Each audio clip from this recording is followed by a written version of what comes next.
The most dangerous thing about the Tesla Cybertruck is not the pointy edges and corners. It's not the fact that it weighs over 3 tons and goes from 0 to 60 miles an hour faster than a Corvette. It's not even the way that reflections glare off the stainless steel and can blind people on the highway. No. The most dangerous thing about the Cybertruck is the way it makes other people around you on the road behave.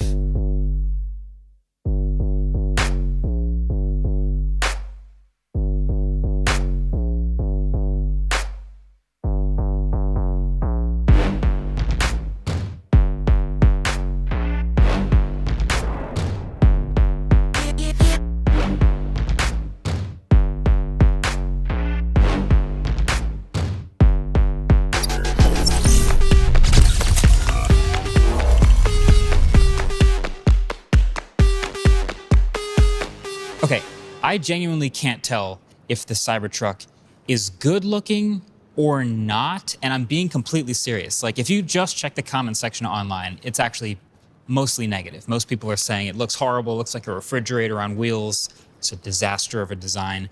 But once you start living with this thing, you drive around with it, and you talk to people about it who have never heard of it, they're saying things like, this is crazy, this is like a movie prop, it's sci-fi, looks something alien. So there's a lot to it. Here, first of all, stainless steel and black plastic. That's mostly what you're working with here. And the front, I think it has a good angle, to be honest. I'm a sucker for a light bar, but the actual headlights are down here so they stay out of people's eyes. In general, it's like a square jawline, no curves, just angles. But the back, not so much. It's still technically a bar, yes, but it's a little bit dinkier in my opinion. And also just tons of black plastic in the back, really high tailgate. I'm getting like dump truck vibes from back here. I don't think I'm the only one. I don't think the back is its best angle. But if I had to narrow it down, I'm pretty sure the most iconic profile is the side. And the two elements of this truck that really stand out are this slope, these high shoulders, and then the pointy corners on the other side. See, most pickup trucks have basically this general shape. It's the traditional pickup truck look. And so we're not used to seeing this angle right here and this huge slope right here. It's unusual, it's weird, it's very visually interesting. So I've been living with the Cybertruck for about a month now, well over 1,500 miles. And you notice a couple things. First of all, people, whenever you go park somewhere, always want to come up to you and talk about it. Naturally, I've entertained a lot of these conversations because they're fun. And they usually say two things.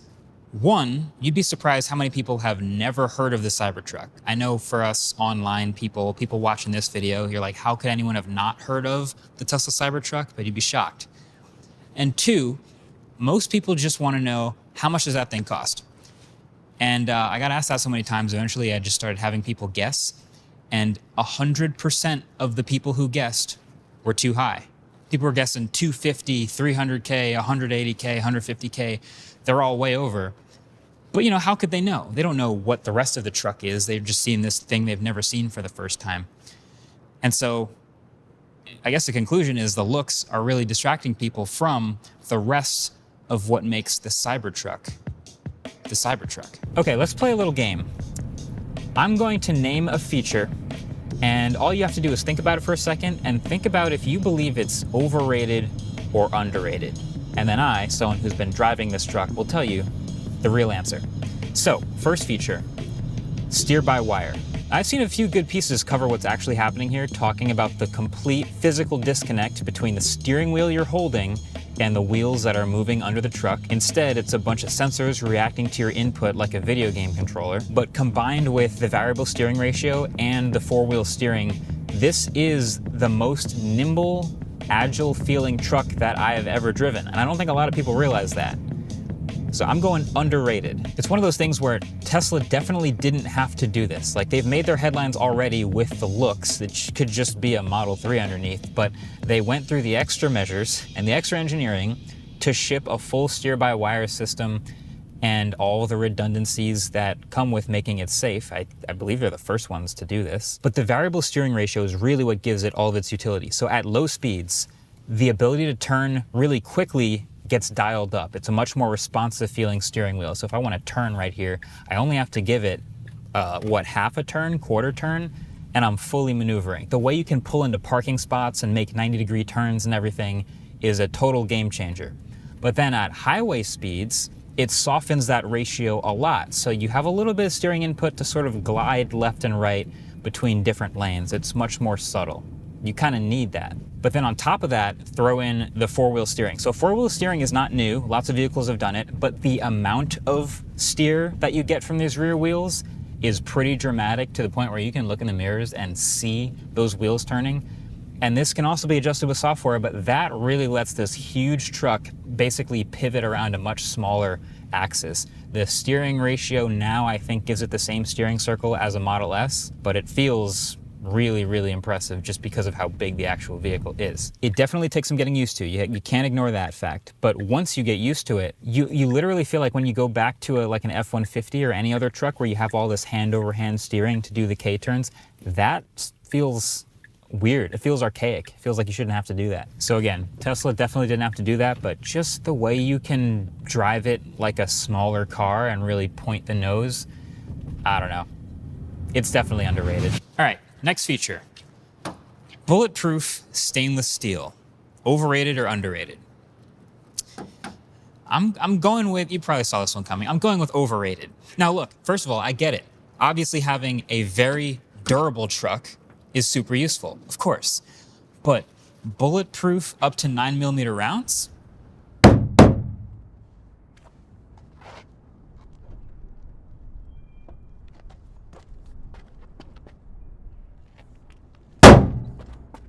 Yeah, I'm not going to test that, but there are some other YouTubers out there who totally will, and apparently it can literally stop smaller rounds without being punctured. But also, the glass windows aren't bulletproof. They're more of just stronger than regular glass. And then it's regular wheels, regular tires that can still get slashed. So don't go getting any ideas that this thing is invincible or anything like that. But clearly, cold-rolled stainless steel alloy is going to be much stronger than the regular outside of a vehicle. So that's the shopping cart in the back of the parking lot. That's fender benders. Or if someone hits you, you'll be fine. You'll be fine. But guess what? It also means your truck is now made of an extremely fingerprinty material, and it also doesn't have normal door handles, so you just cannot keep it clean if you use this thing daily.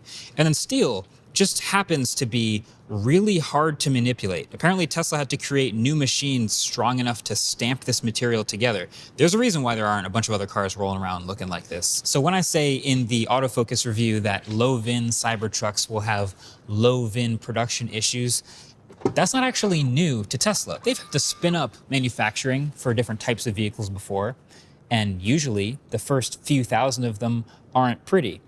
But then they learn from those issues, and then 1 or 2 years down the road, they're making millions of the thing, and they're much better quality control. So this particular Cybertruck is the dual motor, all-wheel drive. This was borrowed from Ridge.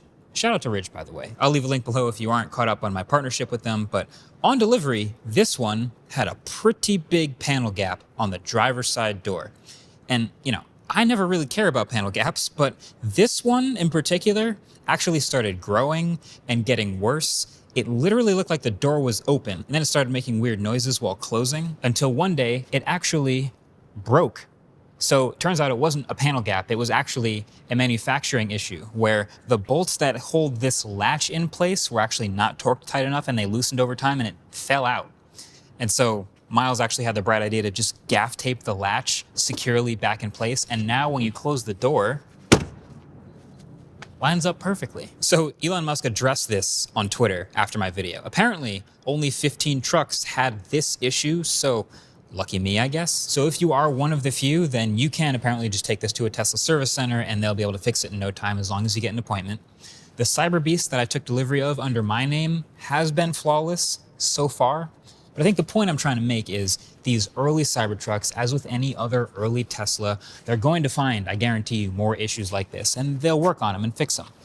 But yeah, this Foundation Series badge right here, kind of clouded in the Tesla community because it basically means you got one of the first few, but it also kind of means willing beta tester in a way.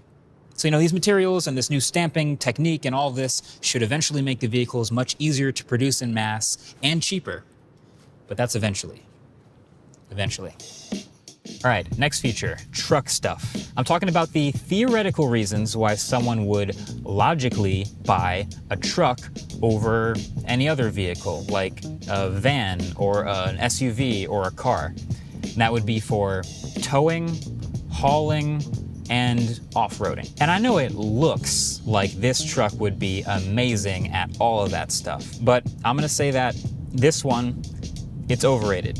It's overrated here, and I'll tell you why. Now don't get me wrong, the Cybertruck, very capable. It's much more capable than any other Tesla, obviously.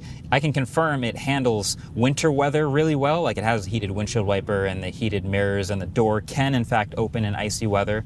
They added a wade mode that lifts the suspension all the way up and pressurizes the battery so that you can drive through really deep water. It's insane. And it also has off-road driving modes and towing modes right here in the settings. There's also only one wheel and tire option right now with Cybertruck. Every single Cybertruck ships with the same Goodyear Territory Wrangler RT tire, whatever. It's a pretty popular tire, and they ship them on, Jeep Grand Cherokees and F-150s all the time. And it's reinforced and it's capable of some light off-roading, but I think if we're being honest, most people will be driving this thing mostly on the street, like a glorified SUV. So here's a number to think about, 63. 63 is the percent of truck drivers who admit to rarely or never towing anything at all. And that's just the ones that admit it. Like, look at this chart. This is from a survey of F-150 owners, so the most popular truck in the country. People are almost never actually towing with these things. So before you leave a comment that this thing sucks for towing, yeah, they know. We know. Everyone buying it kind of should already know. If you're buying a truck specifically for towing, then you have a short list of trucks you're considering and none of them are electric. But I think my main realization with this thing is there are millions of pre-orders for this thing right now. Because it's Tesla, it's going to be very popular. This is going to be a lot of people's first truck. And it will come with all of the first truck realizations. Like, to a lot of people, the Cybertruck looks absolutely huge, but it's actually smaller than an F-150. And these people, when they get the truck, they'll think they're invincible and they can drive off-road and just go wherever they want without even thinking about strategically going certain routes or airing down the tires that literally come at 50 PSI from the factory. They're gonna start getting stuck in all sorts of embarrassing situations, which means, of course, then there will be countless articles written about them because, yeah, of course, no other truck has ever been stuck in the snow before. And it's just, sorry, I'm definitely getting ahead of myself, but look, we will be using a Cybertruck at our video production studio for a lot of the same reasons that we've used an R1T. It's got a tow hitch, it's spacious, it hauls a lot of gear, it's quick, it's quiet, it's great. But I think the point I'm trying to make is most of the millions of people who will end up with these Cybertrucks eventually are going to use them on the street, just like a glorified SUV, just because they think this one looks cool. And that's fine. All right, next category, performance. Overrated or underrated? Well, you might have seen this little video that Tesla did on their YouTube channel, racing the Cybertruck against a Porsche 911 while towing a 911 and beating that 911. And that was a very clever video. It's an ad, of course, but it also takes advantage of the fact that EVs all have this commoditization of this enormous straight line performance, great acceleration. Anyone can get it, but I'd normally never compare a pickup truck to a sports car, right? But while we're here,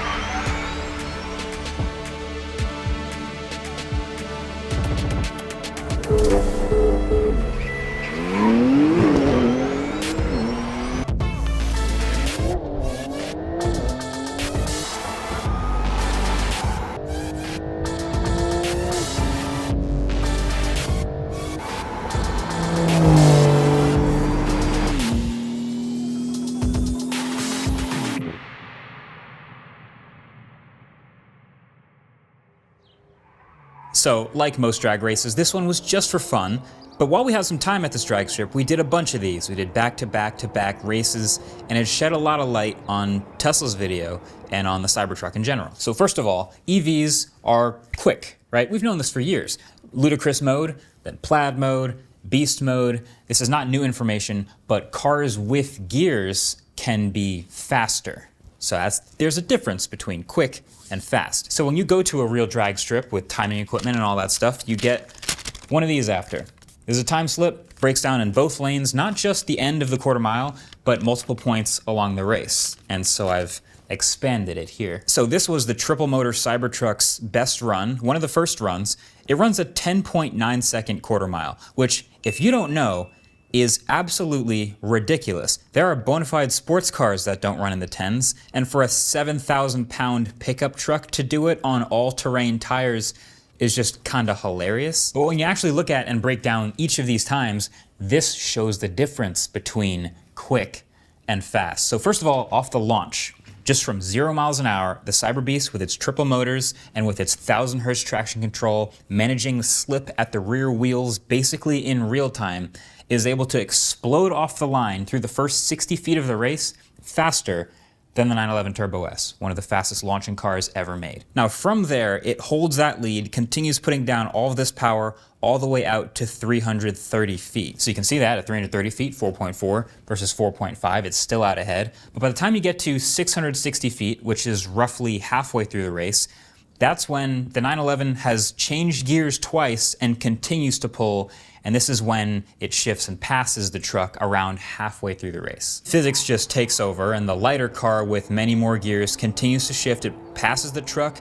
Crazy enough, the Cybertruck hits its 114 mile an hour electronically limited top speed, probably because of the tires, well before the end of the quarter mile, while the car continues to pull into the 140s.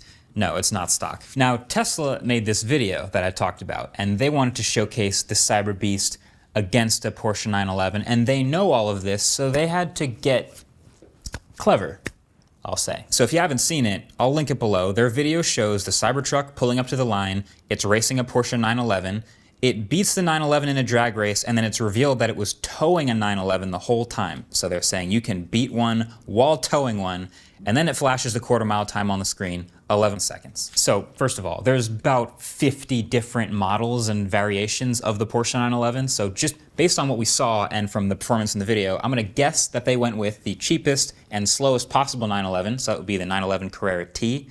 It's a manual transmission. It does 0 to 60 in around 4.3 seconds. So now the Cybertruck with its 2.6 second 0 to 60 has a massive advantage, and so they're able to handicap it by having it tow the 911 like 3,000 pounds. Okay, so then they run the race, and if you watch the video, they run it out to this yellow mark right here, which it turns out is actually the halfway point of the drag strip. So shout out to Engineering Explained for doing the math on this one. I'll leave the video below, but it turns out the Carrera T, thanks to its gearbox, is still eventually faster than a Cybertruck, especially if it's towing 3,000 pounds. But it's really an 1/8 mile race that they're showcasing here, and then they quote the quarter mile time at the end as if they ran a quarter mile race. But as we've learned today, quick, fast. People will point out that difference, but I'll let it slide. It's just a drag race, it's fun, it's not that huge of a deal. But I will say, if you can, from stoplight to stoplight, be just as quick as basically any other car in a 7,000-pound truck, that's incredible. That's hilarious. That's really fun. But hopefully at least now you understand why I'm saying performance is a bit overrated. It's more of a one-trick pony in a straight line. Now that one trick is very fun and very appealing to certain people. There are people every day who pick the F-150 Raptor over the F-150 for stuff like this.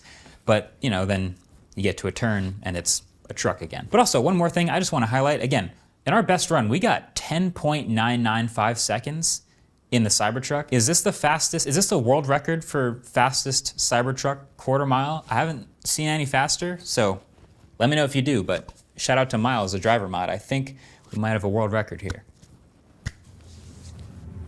All right, the 800-volt architecture and the 48-volt low voltage system, both new to the Cybertruck. I'm going underrated, if only for the fun fact that this is technically the lightest fully electric pickup truck in the world. which is not the highest bar to clear. But yes, thanks to the lesser wire weight, it is lighter than the Hummer EV. It's also lighter than the F-150 Lightning, and it is lighter than the dramatically smaller Rivian R1T. So that's an accomplishment. I was also hoping it would charge like just as fast or faster than other Teslas, but it seems right in line, 250 kilowatts at V3 superchargers for about the first third of the curve. It looks like less as far as miles per hour that you're adding to the battery, but that's including driving efficiency, which is, thanks to the aerodynamics of a refrigerator, not great. Now, I also want to give a shout out specifically to the suspension, just the suspension on the Cybertruck, which I think is underrated. First of all, there's a huge amount of travel between the lowest and firmest and the highest and softest settings. And no one's going to say this thing drives like a sports car, but it is pretty impressively low and firm in its lowest setting. And it's very high, and it can move between those low and high settings really quickly. And I was also very impressed by how little roll and yaw there was. Typically a big truck, you hit accelerate and the nose comes up a lot. This one goes up a little. Not bad. But then also we got to talk about, just for a second, Tesla's minimalism, because it's a kind of a staple of Teslas at this point, especially with the Cybertruck here, with the design, but also on the inside and with materials and the choices they make. I think a lot of us would agree that a physical button in a lot of ways is better than a digital button. I don't think that's a hot take, but one of the reasons Tesla's been so successful business-wise over the past couple of years in such a competitive market is because they figured out a way to make a profit on every vehicle, and they minimize all of the extra pieces, all of the moving parts, and they've gotten rid of a lot of buttons. Actually, they've gotten rid of basically every button in the Cybertruck. But because of Tesla's success, I feel like auto manufacturers have started to copy a lot of what Tesla does to the detriment of some of their vehicles. I would have liked to have seen in the Cybertruck, this big special vehicle, maybe a cool key fob that has access to a button to open the front trunk, or maybe real climate control buttons, or maybe we all know they should have done a mirror that's actually a screen so you could see out the back of the truck without looking down at the screen, but they didn't do that. So I'm saying Tesla's minimalism kind of overrated here. But I also do need you to know that despite all the other interesting technical stuff that I've talked about in this video, this is still a Tesla under the hood, and all of the things that we love about that and all the other stuff that comes with it. That means it works with Tesla superchargers all over the country. That also means it has a super heavy 123 kilowatt hour battery in the floor. It means that the quiet interior of the vehicle makes the speaker system sound way better than it probably should. And it also means a bunch of things are missing about these early trucks as they deliver them. The super heavy additional range extender battery in the back isn't shipping yet, and nobody knows when it will. The screen also has no CarPlay or Android Auto, but the software is really good and super fast. But there's also no autopilot right now, even if you paid for it.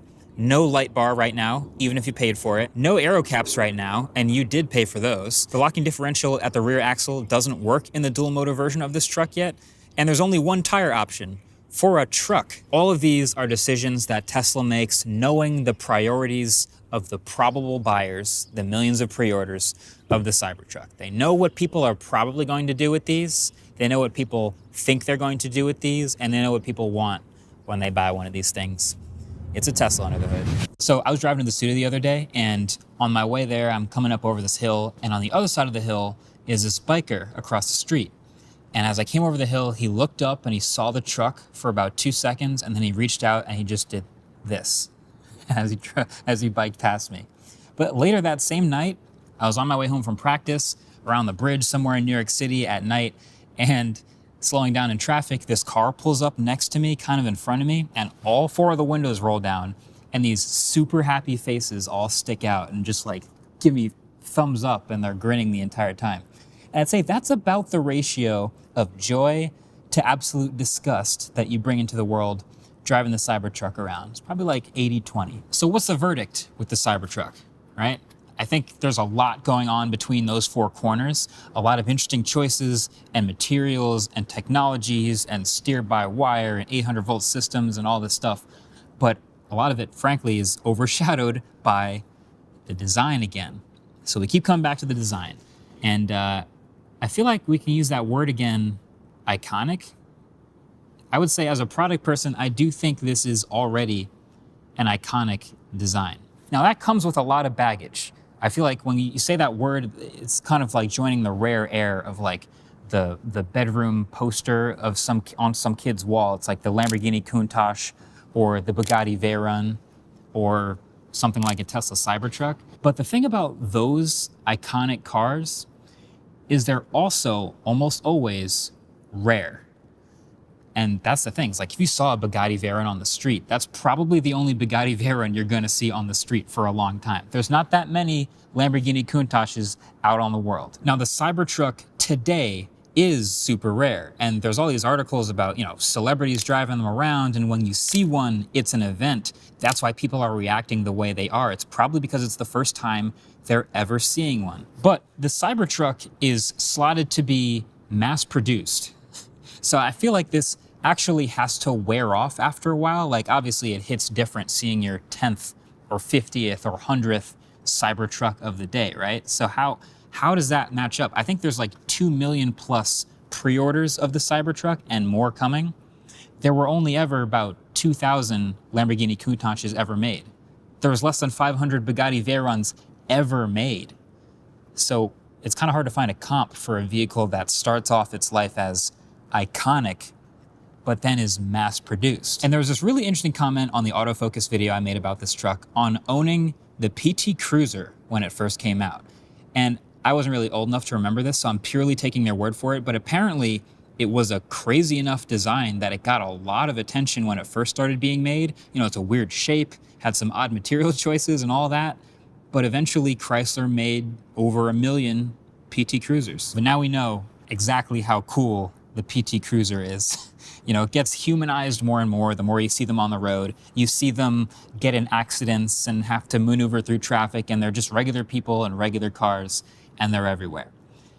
And I guess the question is that the arc for the Tesla Cybertruck? Like, we don't know, but it has to go from being this crazy unobtainium that it is right now to being something. Only time will tell. Thanks for watching. Catch you guys in the next one. Peace.